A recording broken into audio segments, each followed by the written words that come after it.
there, superstars! Do you ever wish cleaning up could be, well, less boring? What if I told you chores can be as fun as a dance party? Let's turn up the music and shake things up.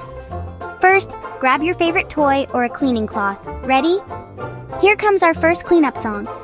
Pick it up, toss it in the basket. Pick it up, toss it in the basket.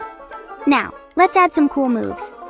With each toy you pick up, give a little spin or even a silly jump. Cleaning up your room just became your new dance floor. Here's another one. Wipe the table, make it shiny, bright, and able. Pretend your cloth is a magic wand and you're making the mess disappear. You can even challenge your family to a cleanup dance contest. Who's got the silliest moves?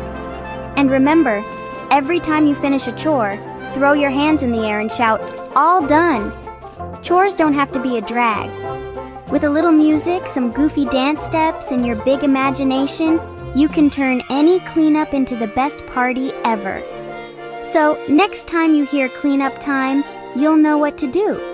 Press play on your favorite song, dance it out, and make those chores disappear. Thanks for dancing and cleaning with me today. Stay groovy, keep moving, and remember, a clean room is a happy room. Bye-bye.